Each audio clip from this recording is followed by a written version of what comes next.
Hi there, this is Yasir Ahmed with Fourth Floor Post English, weekly dosage of Pakistani politics. See, everything in Pakistan seems to move in circles. Power plays disguised as politics, and politics disguised as national interest. The story always starts with the same arrogance. We'll fix it this time. But like it always, it ends with the same line. We will sink, but we will sink everybody with us. Because when power becomes personal, destruction becomes collective. You can almost sense it now. The quiet panic inside the system. The lawyers who once defended Nawaz Sharif in Musharraf's treason case, very close to Nawaz Sharif, are now tearing apart the 26th Amendment, the very same amendment which helps Nawaz's brother in power. See, judges are confused, unsure whether they are presiding over a case or dismantling the structure itself, which even they are part of, the constitutional bench. If a full court forms, half the state will be exposed. Notification, appointments, constitutional tweaks, constitutional benches, elections, all of it will spill out. And when that happens, the so-called continuity will be forced to face its own contradictions. But the real question is, why is this obsession with wrapping up the system right now? Everything was going fine. Why is every path now leading back to confrontation? All of a sudden, the truth is, no one wants the system to collapse. But everyone wants to control how it survives. Nawaz Sharif plays his cards like a man who knows that ceiling is lowering. Shahbaz remains ever obedient Prime Minister, loyal to both sides, owned by neither. And that has obviously created doubts in Nawaz Sharif's mind about his daughter's future in politics, in Pakistan Muslim League Nawaz, where uncles are getting together. So, Mariam is now poking Pakistan People's Party. And People's Party is tending not to notice because nothing is clear yet as to who is playing all this background music. Nobody is clear. So you hear phrases like, our common friends want the government to stay united. Common friends. That's the establishment's vocabulary used for crisis control by Mohsen Naqvi. The question is, are these friends the whole establishment or just the ones asking for favors in return? That's the whole question. See, November's midpoint has turned into the unofficial deadline for everything. Notifications or judicial reactions, and a new kind of informal ceasefire between political actors who hate each other but fears the chaos more. Because of that, behind every meeting, every statement, there's a confusion. Nawaz is signaling, leaks to media. He has taken the role of opposition in Azad Jammu and Kashmir. But Pakistan People's Party is told to wait. And Pakistan People's Party is going to form Azad Jammu and Kashmir government, which will only last for 8 months. But why is Nawaz leaving? When the center government is Nawaz's, when his Punjab government is his daughter's, why all of a sudden PML-N decided to sit in opposition? Will they decide to sit in opposition in Balochistan too? Maybe. See, Maulana is threatening on the sidelines. TTAP is bloating the opposition parties. And everyone keeps pretending they are still on the same page. How? Even Afghanistan's ceasefire story looks like a metaphor for Pakistan. A negotiation that will solve nothing. That will promises will be everything there. But the only thing that will ensure is that our bleeding will continue.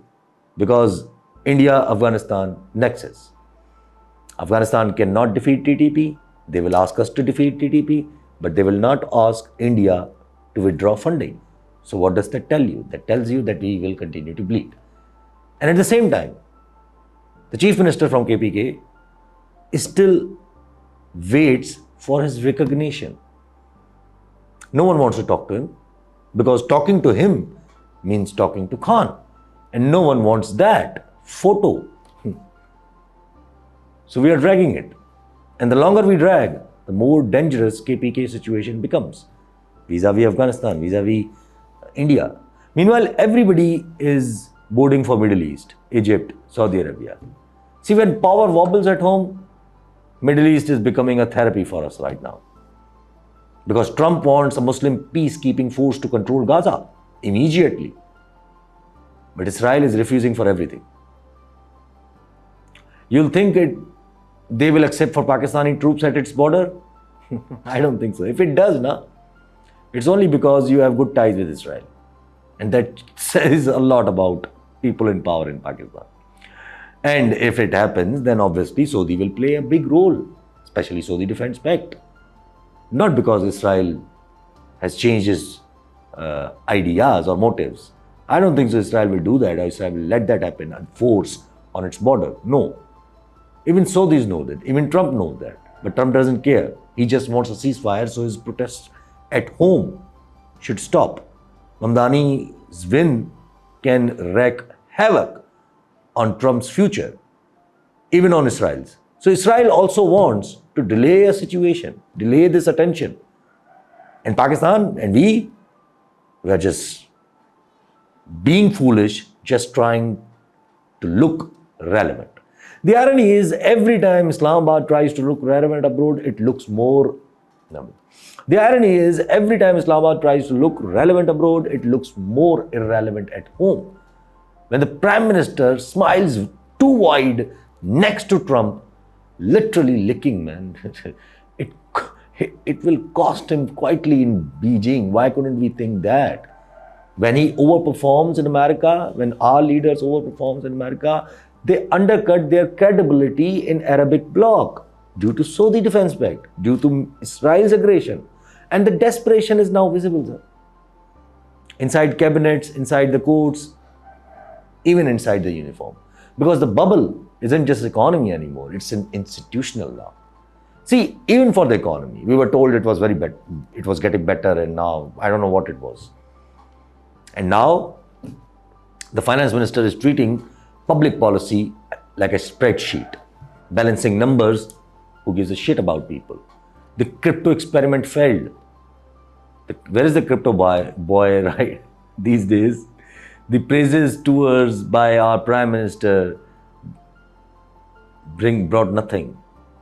The IMF got everything they wanted, and the public got inflation.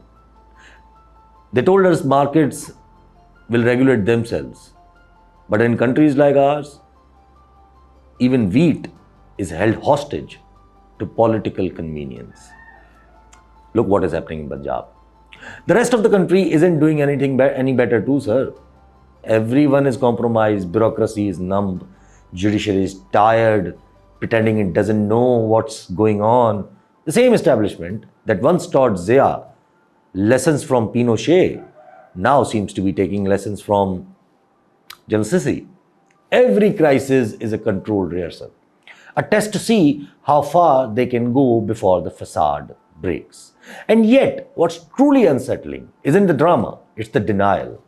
The denials that keep the illusion alive.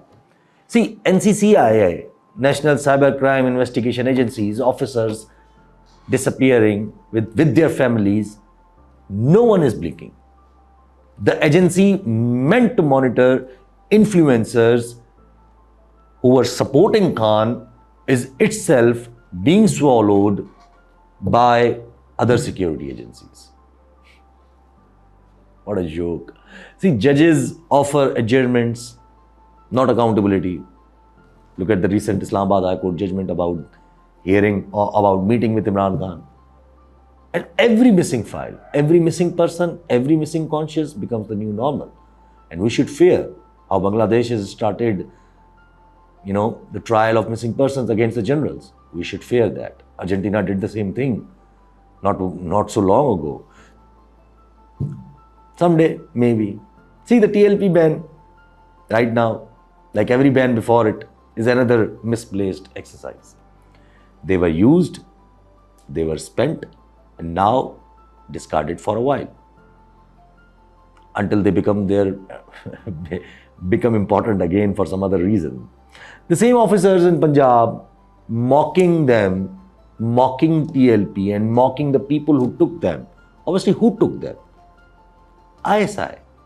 That's what the people talk about. So when they took it, IG Punjab is mocking the ones who took them, Saad Rizvi and Anwar Rizvi in their custody. See, it's the same film with a different villain each time.